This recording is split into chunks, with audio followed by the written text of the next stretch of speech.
रत्नागिरीमधील कातळ शिल्पांच्या संवर्धनाच्या दिशेने एक मोठं पाऊल उचलण्यात आलेलं आहे। रत्नागिरीमधील कातळ शिल्पांना संरक्षित पुरातन वारशाचा दर्जा देण्यात आलाय। राज्य सरकारच्या सांस्कृतिक खात्याकडून अधिसूचना जारी करण्यात आलेली आहे। कोकणातही मोठी बातमी। रत्नागिरीमधील कातळ शिल्पांच्या संवर्धनाच्या दिशेने एक मोठं पाऊल सरकारने उचललेलं आहे। रत्नागिरीमधील कातळ शिल्पांना संरक्षित पुरातन वारशाचा दर्जा देण्यासाठी अधिसूचना जारी करण्यात आली आणि याच विषयी आपण अधिक बोलूया।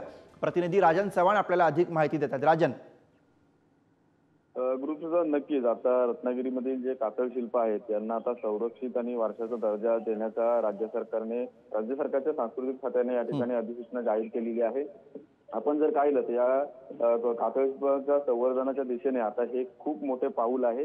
राज्य सरकारने रत्नागिरीतील या शिल्पांना ज्या पद्धतीने पेट्रोग्लिफ्स आणि महाराष्ट्र प्राचीन स्मारके आणि पुरातत्व या स्थळे अवशेष अधिनियम 160 अंतर्गत संरक्षित स्थळे स्मारके म्हणून अधिसूचना केलेली आहे। रत्नागिरीमध्ये देऊळ असेल, राजापूर सारख्या रिफायनरीच्या जागांवर असणारे त्या ठिकाणी नाणार असेल, सागवे या ठिकाणी कातळ शिल्प आढळलेली आहेत। रत्नागिरीतील या कातळ शिल्पांना आता राज्य शासनाने संरक्षण देण्याचा अधिसूचना या ठिकाणी जाहीर केलेली आहे। आपण जर बघितलं तर कोकणातील या सड्यांवर ज्या पद्धतीने ही प्रागैतिहासिक काळामधील ज्या पद्धतीने ही स्मारके स्थळे आहेत यांना आता या ठिकाणी संरक्षण देण्याचा अतिशय महत्त्वपूर्ण या ठिकाणी निर्णय हा राज्य शासनाने घेतलेला दिसतो।